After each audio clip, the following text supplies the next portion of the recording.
It's the day of Tunisia's presidential election, a day when political parties are silenced from campaigning, which is why the humanitarian group Tunisians Trapped Abroad are speaking out.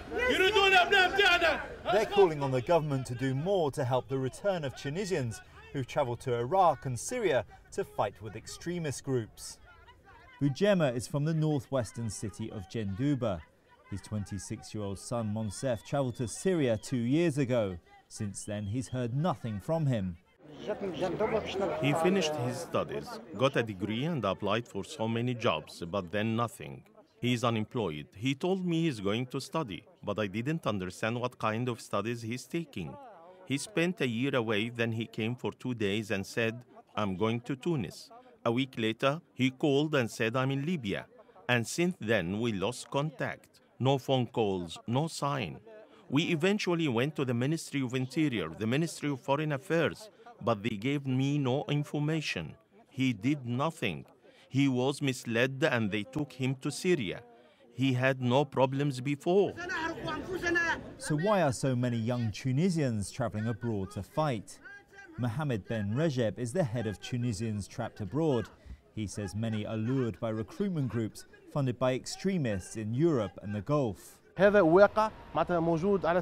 bargain the price of a Tunisian fighter between 3,000 and 10,000 because a young Tunisian is evaluated according to his level and type of education. The more educated he is, the more he is worth. These are criminal networks who take the money, not the young people.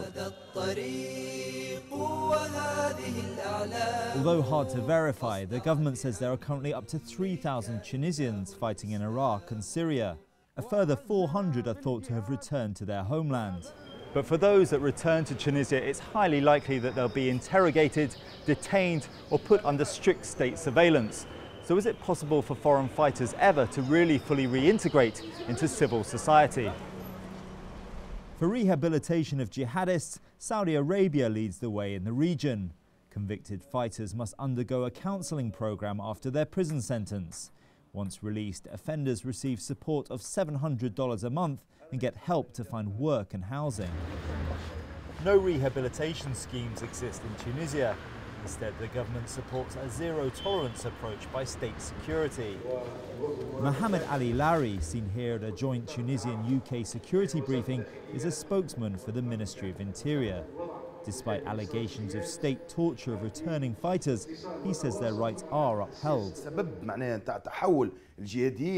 Actually, one of the reasons why many Tunisian jihadists go to fight in Syria is the misconception of freedom. We have a lot of new freedoms, and we are dealing with that with much respect to human rights, democracy, and fair trials. There is no fear in Tunisia of the risk of going back to despotic measures of torture.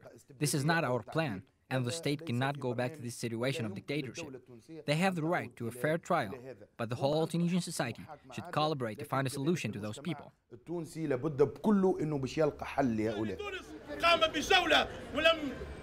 Back at the rally, those words will offer little comfort to parents of missing children. Nazia's son, Mohammed, has been missing for over a year. I'm sleepless night and day. We kept asking the government. The Foreign Affairs Ministry gave us a promise to bring them back. We went to the presidential palace too. No one understands our distress. I'm asking the new government and the new upcoming president to bring back our kids and consider them like their own kids. But as the rally draws to a close, a row breaks out. A bystander shouts at the parents. A reminder that reintegrating Tunisia's fighters remains a deeply divisive issue.